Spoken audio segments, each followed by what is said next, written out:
TR Metal, ingenio, creatividad y nuestra gente.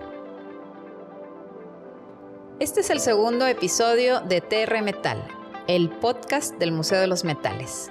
En esta edición conversamos con Tere Hernández Luna y Héctor Esparza Nieto.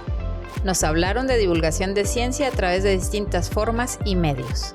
Platicamos sobre la conexión entre comunicación de la ciencia y el arte, sus experiencias y sueños.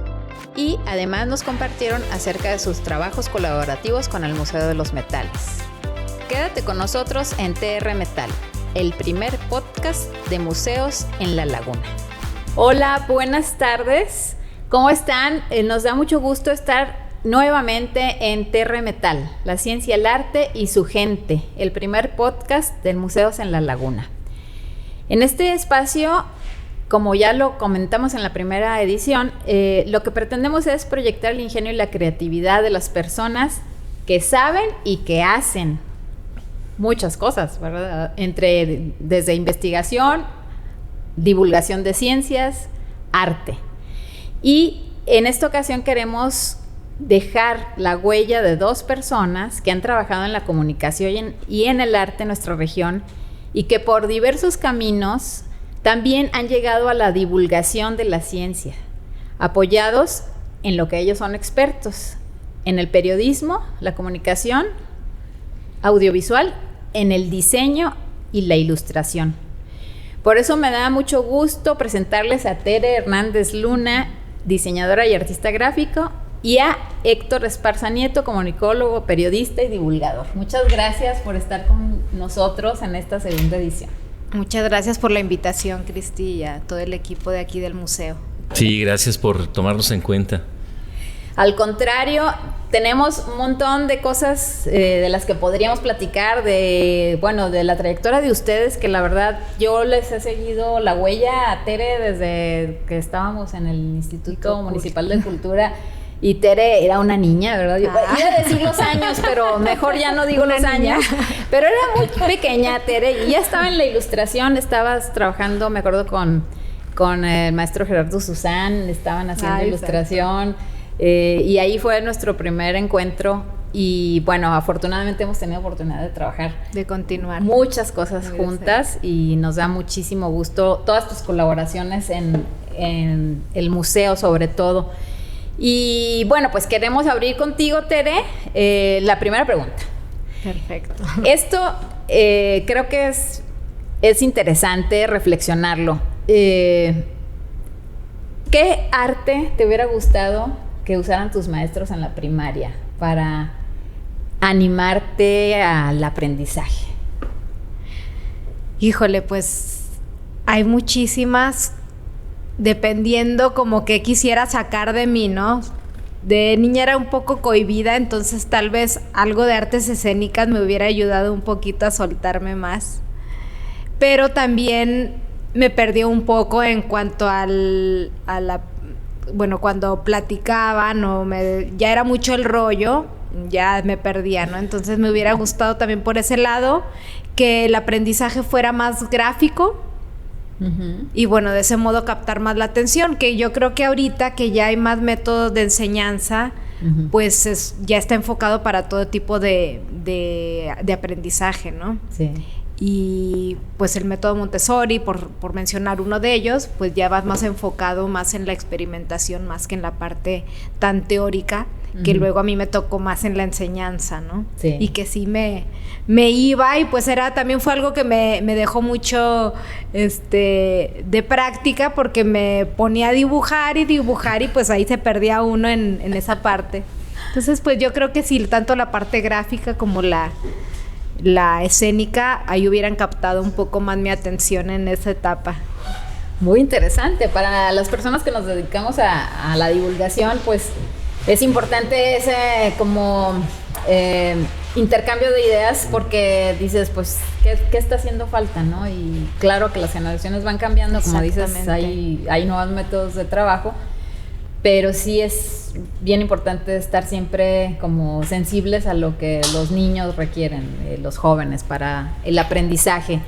Y bueno, ya Héctor lo conozco también desde hace mucho, primero por referencias familiares, porque ahí fuiste compañero de mi mamá en el sí, teatro. Sí, en teatro precisamente, padre, ¿no? Coincidimos. Chiquillo tú, ¿verdad? Pues no, ya no estaba tan chiquillo porque ya estaba en la universidad.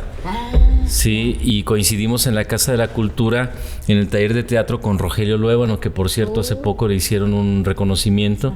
Y fue un taller fascinante porque efectivamente involucró todas las herramientas que contempla el teatro para el uso del cuerpo en la elaboración, en la estructuración del mensaje y en la proyección. Entonces fue muy padre ese taller de teatro con Rogelio. Qué padre, Héctor. Y bueno, yo te he seguido la huella desde que eras periodista, de la revista Nomádica, que ya tiene ¿cuántos años? 20 años. 20 años.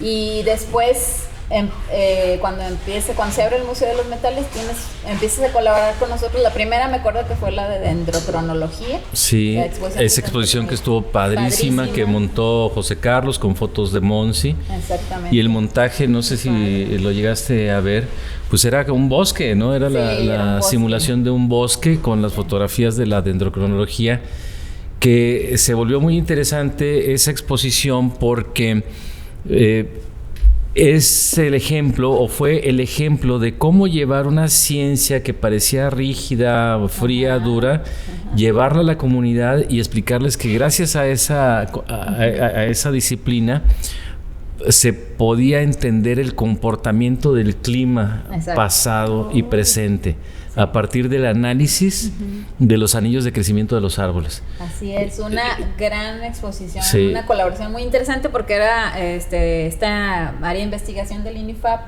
Ustedes, con José Villanueva, que es el director del departamento. Y que tú ya habías hecho todo el análisis de la información que él te dio, que eso es precisamente el papel del divulgador, ¿no? Sí. Pero me voy a regresar a la pregunta, no te vas a salvar de la pregunta. ¿Qué te hubiera gustado que cuando tú eras niño usaran? ¿Qué herramientas te hubiera gustado que usaran aparte del borrador? Sí. Aparte del borrador volador. Me quedé pensando cuando planteaste la pregunta antes de comenzar con esta grabación, que no había muchos recursos técnicos en los tiempos en que yo estuve en primaria, en secundaria, pero incluso hasta prepa. Estaba ahorita haciendo la revisión, incluso en preparatoria no se tenían, o no, los maestros no utilizaban muchos recursos audiovisuales y técnicos para apoyarse en la presentación de los temas, de tal manera que pues toda la clase recaía en el profesor, ¿no? Y había que ver al profesor. Sí. Y algunas de estas clases resultaban muy arduas, muy áridas, porque luego el profesor se sentaba detrás del escritorio y ahí se quedaba toda la hora. Entonces era difícil, tedioso mantener la atención. Y de los recuerdos de primaria, por ejemplo, sí recuerdo una clase en la que personal del sector salud fue a darnos una plática sobre sexualidad, y sí utilizaron los acetatos porque era lo único que había entonces. Sí. Pero entonces la recuerdo porque precisamente se hizo una proyección en el pizarrón del acetato. Entonces ahí me parece que si hubiese en ese momento el uso de más herramientas audiovisuales, pues hubiera sido a lo mejor más atractivo. Sí. El conocimiento, ¿no? La enseñanza. Así es. Y creo que ahí vamos viendo que cómo es importante el uso de lo audiovisual, del arte, del apoyo gráfico, lo gráfico para la enseñanza y la divulgación de las ciencias. Sí, incorporar y las experiencias, lo experimental. Experiencias, sentimientos, anécdotas, juegos. Juegos, exactamente. Y bueno, pues quiero avanzar en lo que me gustaría que nos compartieran esta sesión. Y me gustaría preguntarles, ya cuando ustedes se definen por su vocación, cada uno, ¿cuál es el aporte que tú, Tere, en tu caso, en el arte, en lo gráfico, en el diseño, y en además la ilustración y todo esto que tú haces, el grabado y la pintura? ¿cuál es el aporte que tú crees que sea más importante para la sociedad de un artista? Porque creo que también ese es un tema importante. Creo que todavía no alcanzamos a valorar como sociedad los aportes de los artistas, ¿no? Sí, entonces, sí. para ti, ¿cuál es el principal aporte? Bueno, en general de los artistas o en mi experiencia. En tu experiencia. Híjole, pues sobre todo que tengas el apoyo y que te abran las puertas en participar en proyectos, ¿no? Tanto la iniciativa privada, proyectos pues federales, estatales, de todo tipo, ¿no? Sí. Pero que uno pueda, que lo respalden a uno, o sea, que tengan la confianza para poder uno llevar a cabo, pues que tenga más alcance el trabajo que uno pueda hacer, ¿no? Sí, claro. Y también pertenecer, yo creo que es bien importante, que es algo que a mí me ayudó mucho, me fortaleció, el pertenecer a colectivos. Y bueno, tanto como comentabas en el caso de esa etapa de la ilustración, pues éramos un equipo, ¿no? Entonces, pues respaldados por un gran maestro, el maestro Susan. Después me tocó la parte del chanate, también un equipo muy fuerte.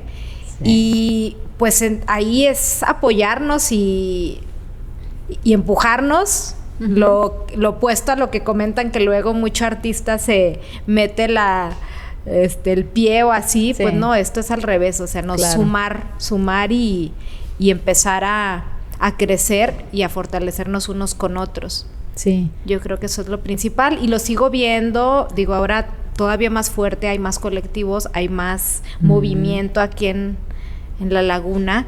Y eso se me hace bien interesante, que ya son más generaciones, porque pues los que estábamos en aquel entonces seguimos aquí picando piedra, y los nuevos también están con nuevas ideas, con nuevas perspectivas de ver el arte. Y pues ya somos muchas generaciones que también podemos ir combinando y aprendiendo unos de otros, ¿no? Sí, claro.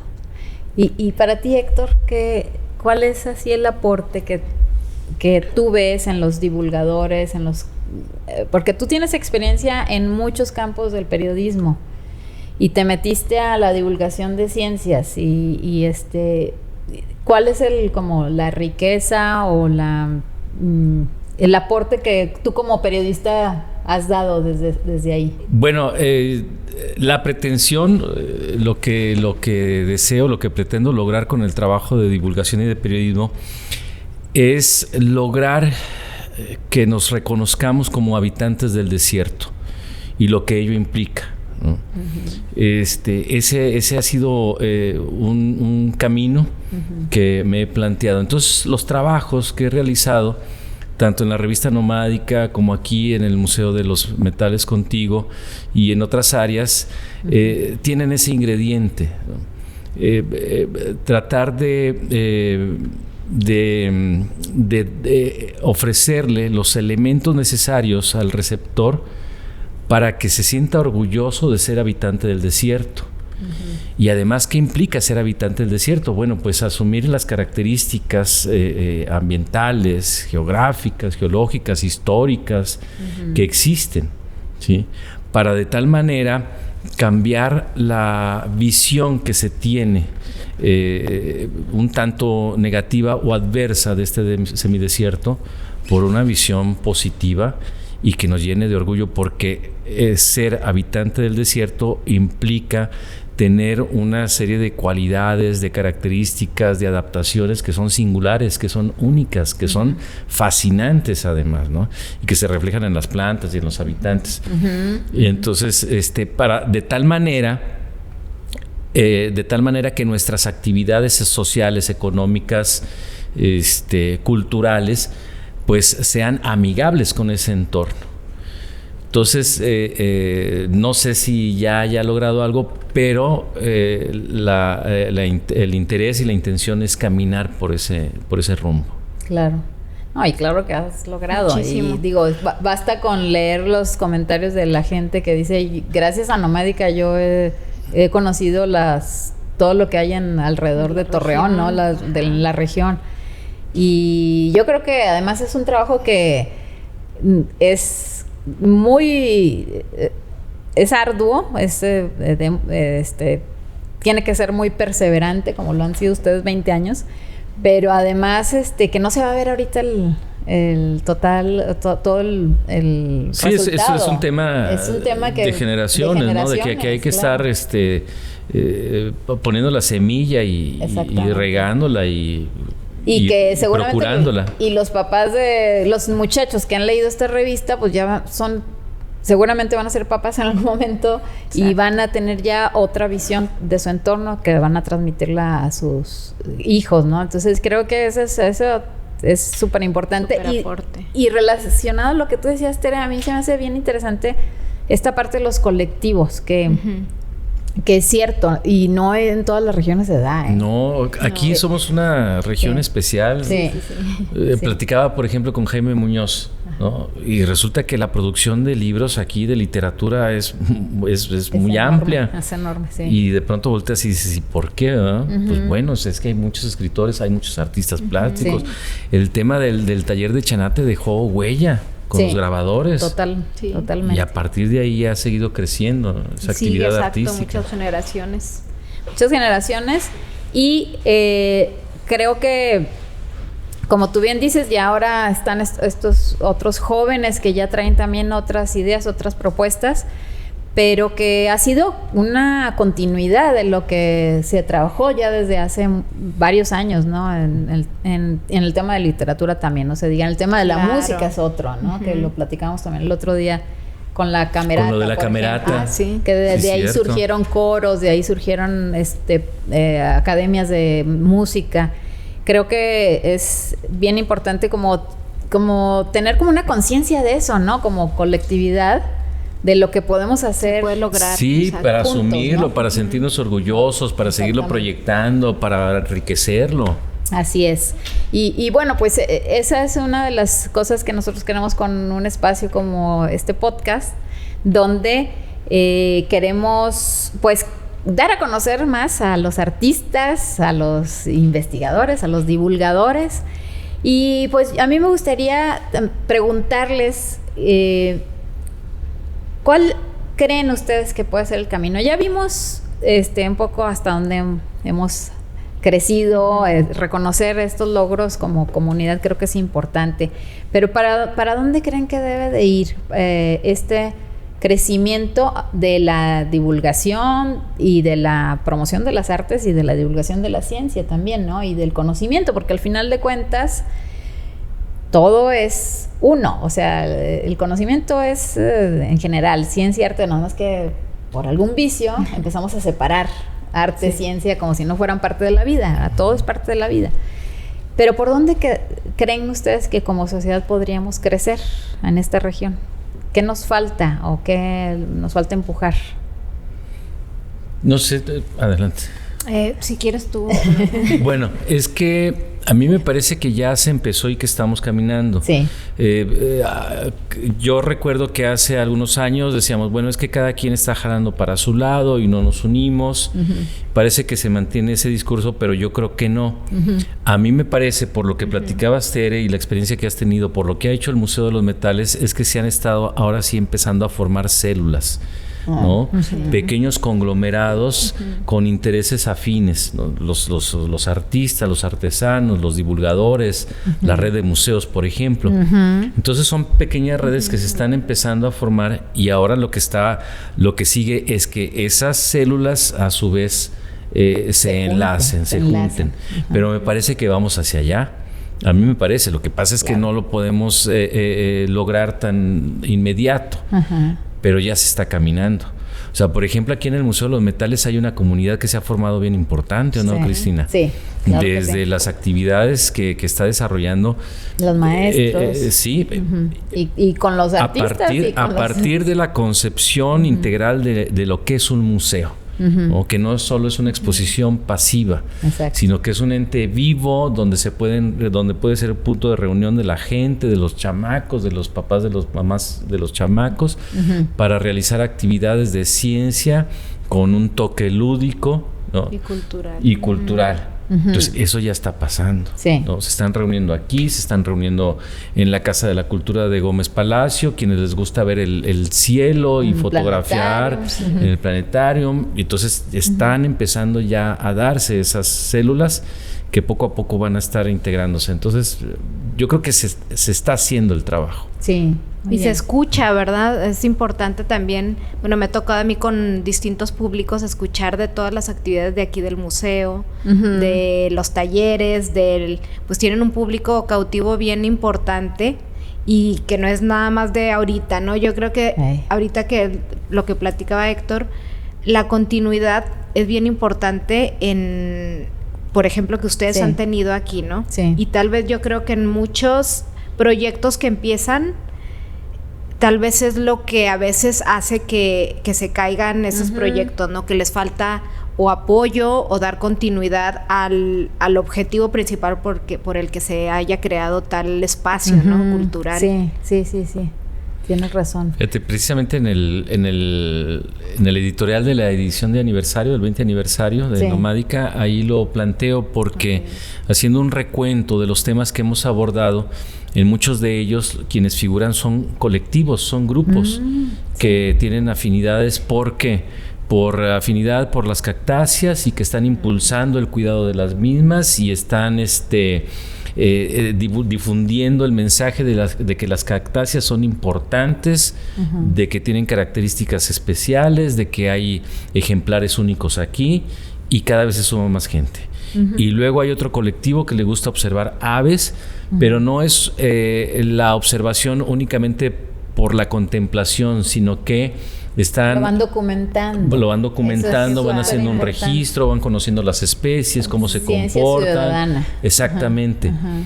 Igual con los astros. Entonces hice la reflexión y me parece que estamos viviendo el momento más enriquecedor y álgido en lo que se refiere a este tipo de actividades culturales, artísticas, científicas y tecnológicas. Entonces te digo, ahí vamos caminando. Sí. Porque volteas a unas décadas atrás, que te diré que los 70s, 80s, por ejemplo, y decían, a ver, aquí qué grupo de aficionados a la astronomía hay. Pues no, nada más está el profesor Sánchez Matamoros del siglo y párale de contar. Y él solito ahí volteaba a ver las estrellas, pero no había un colectivo como ahora. Como ahí, ya desde hace muchos años también, ¿no? Ya se ha sostenido.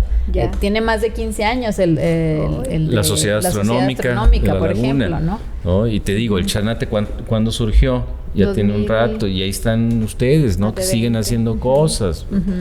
Sí. Los museos, es una red muy amplia de museos en la comarca lagunera. Esa reflexión que hemos hecho al Día Internacional del Museo, de que somos una región que tenemos un promedio muy alto de museos. O sea, son más de 15 museos en la región y es un promedio que supera por mucho la media del país. Fíjate. En una región. No, hombre. Y que además, si lo ves, muchos han sido impulsados por iniciativas privadas, por asociaciones civiles. Sí, hay de gobierno también. Afortunadamente hemos tenido periodos de gobierno muy sensibles al tema de los museos. Y creo que esa riqueza, tenemos un montón de infraestructura, que eso es lo que falta en otros lugares, ¿no? Infraestructura, tenemos artistas, tenemos divulgadores, o sea, creo que el futuro es muy, muy alentador, ¿verdad? En teatro, pues también en teatro hay un montón ya de grupos, de chamacos que incluso hasta ellos mismos escriben sus libretos y sus obras y buscan espacios en cualquier barecito para montarlo. Y en cine, y eso está pasando. Se ha hecho también en cortometrajes. Están haciendo cosas. Ajá. La verdad, somos una sociedad muy inquieta, muy creativa. Pues el calor no nos deja en paz y nos lleva para allá. Nos pone a hacer algo. Es lo que te digo, ese es el rasgo del habitante del desierto. Tienes la razón. Entonces, tienes razón. Ese tesón, ¿verdad? Sí. Sí, y de sobrevivir a las condiciones, ¿no? Y de que te mueves o te mueves, consigues para sacar el producto de la tierra, ¿no? Sí, te requiere, complejo, ¿no? Es complejo, te requiere trabajo, pero hay que hacerlo con el ritmo de la naturaleza. Porque si quieres imponer un esquema adverso a este contexto, pues entonces va a pasar lo que estamos viviendo ahorita con el tema de la crisis del agua. Sí. Entonces hay que entender, hay que reconocer los ritmos, los ciclos de la naturaleza de este semidesierto para entrar en armonía y entonces plantear un camino de sustentabilidad. De sustentabilidad, que eso es súper importante, que no nos perdamos, ¿no? En solamente un desarrollo sin que sea sustentable, ¿no? Y pues para cerrar, creo que todavía tenemos tiempo. ¿Cómo no? Todavía tenemos otra hora, ¿no? Ah, perfecto. Pues ahora sí, platíquenme cuál de los trabajos que han hecho en temas de divulgación, que le han entrado, que los hemos invitado a entrarle a veces así con, a lo mejor sorpresivamente, ¿verdad? A algunos proyectos. ¿Cuáles son tus preferidos, Tere, de los que has trabajado con nosotros o con otras instituciones? Que tengan que ver con ciencia, con divulgación de ciencia. Bueno, yo creo que respecto a esa área, definitivamente son los que he trabajado aquí con ustedes, Cristi. Uh-huh. Que me ha tocado, pues, meterme en temas, investigar, la verdad, de muchos que no conocía a fondo. Uh-huh. Y pues esa parte de la investigación y de empaparme para empezar a imaginar y a crear qué es lo que podemos proponer gráficamente, uh-huh, pues ha sido lo que me ha enriquecido más, ¿no? Sí. Digo, desde la energía eólica, que aquí tenemos varios ejemplares, sí, de la tierra, del aire, del agua, sí, bueno, hasta un taller sobre la tabla periódica de los elementos, también la aplicación de todos los metales en la vida diaria, cotidiana, en la vida cotidiana, en los objetos simplemente del hogar y todo. Pues sí, ha sido hasta sorpresa para mí conocer mucho de esto. Y como en ese caso de taller, pues también impartirlo como taller y compartir todo eso con la experiencia, ¿verdad?, con los muchachos, niños y jóvenes. Sí. Sí. Sí, ese fue bien fabuloso, porque además el producto final de ese taller se exhibió, o sea, se hizo, eso fue un ejercicio bien interesante, porque se exhibieron videos hechos por los químicos hablando de un elemento, sí, pero ellos como lo quisieran poner, o sea, eran ingenieros químicos, sí, de laboratorio, y unos se disfrazaron, hicieron comedia para hablar de un elemento, ¿no? Y otros hicieron un experimento ahí frente a la cámara. Cada quien con su creatividad, entonces quedó bien interesante. Y se repartió toda la tabla periódica. Uh-huh. Eso lo hicieron ellos. Tere hizo ilustración con chavos de secundaria y prepa, uh-huh, de ciertos elementos. Otros hicieron poemas. Sí, lo he visto, padrísimo. Una combinación, ¿verdad? Bien interesante, bien interesante. Y colectiva, porque era gente desde profesionistas hasta niñitos que hicieron también su exhibición. Y Héctor, platícanos, ¿de cuál ha sido tu favorito? Bueno, ya nos platicaste de Nomádica, pero de acá. Son varios, pero no, pues sin duda es la renovación de la sala de minerales. Sí. O sea, es un trabajo de primerísimo nivel que a mí me gustó muchísimo por la parte, bueno, por varios elementos. Uno de ellos por es que se involucraron los chicos de universidades. Ajá. Y que ahí reconocí la habilidad y la capacidad de estos muchachos para el manejo de herramientas digitales. O sea, manejo de la realidad virtual, aumentada, de la programación, mis respetos. Sí. Entonces es un trabajo muy representativo, primero por eso, ¿no? Por la participación multidisciplinaria, uh-huh, de los muchachos. Sí. Luego, pues por el reto que representó desarrollar el guión museográfico y toda la investigación. Sí. Y que por lo que un tiro ahí, ¿verdad? O sea, sí estuvo intenso, pero eso es parte de, ¿no? Sí. Son partos difíciles, sí, que luego, pero es el resultado y dices, valió la pena. Uh-huh. Si hay que descansar un ratito de nosotros mismos para luego volver a otro proyecto, pero ese es hasta el momento el que presentó más retos y el que me ha también significado muchísimo y que considero uno de los mayores trabajos de divulgación hechos hasta el momento. Ya estoy esperando el siguiente. Muy bien, perfecto. Me encanta eso. Sí. Estas alianzas que hemos tenido con ustedes ya de muchos años, con otros artistas, divulgadores, científicos, la verdad que,